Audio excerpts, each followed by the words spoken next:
पूरे वृंदावन में सन्नाटा छा गया जब स्वयं भगवान श्री कृष्ण ने देखा कि उनकी एक परम भक्त को उसके ही घर में अपमान और यातना सहनी पड़ रही है। वह भक्त दिन रात कृष्ण का नाम जपती थी, लेकिन उसके अपने ही लोग उसे भगवान का नाम लेने नहीं देते थे। एक दिन अत्याचार इतना बढ़ गया कि उसे अंधेरे कमरे में बंद कर दिया गया और कहा गया, अगर तूने फिर कृष्ण का नाम लिया तो तुझे इस घर से निकाल देंगे। लेकिन उस भक्त के दिल में बस एक ही नाम था, कृष्ण। वह रोती रही, तड़पती रही और बस यही कहती रही, ए नंदलाल, अगर मेरी भक्ति सच्ची है तो एक बार दर्शन दे दो। उसी क्षण कमरे में एक अद्भुत प्रकाश फैल गया। सामने एक साधारण ग्वालिन खड़ी थी। उसके चेहरे पर करुणा थी और आंखों में दिव्य चमक। उसने धीरे से कहा, बहन तू चिंता मत कर, आज तेरी पीड़ा मैं सहूंगी। तू मंदिर जाकर अपने ठाकुर के दर्शन करा। भक्त को लगा शायद कोई दयालु पड़ोसन उसकी मदद करने आई है। उसने धन्यवाद कहा और मंदिर की ओर चल पड़ी। लेकिन वह कोई साधारण स्त्री नहीं थी, वह स्वयं भगवान श्री कृष्ण थे,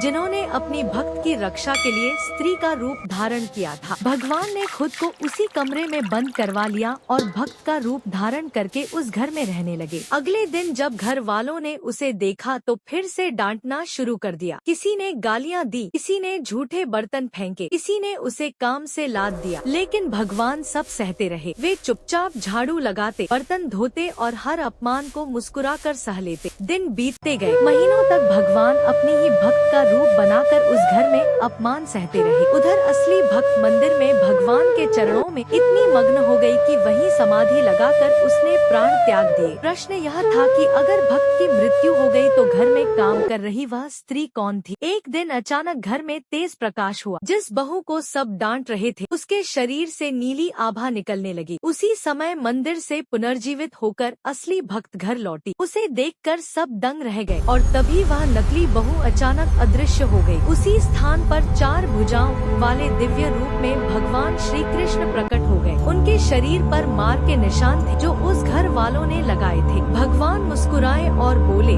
तुम लोग मारते रहे, वह तुमको नहीं, मैं। आंसू पोंछने के लिए मुझे यह सब सहना पड़ा।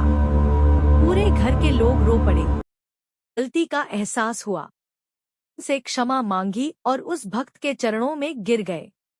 ने कहा, सच ही है जिसमें प्रेम हो, विश्वास और समर्पण हो। जहाँ भक्ति होती है वहाँ भगवान को भी अपने भक्त के लिए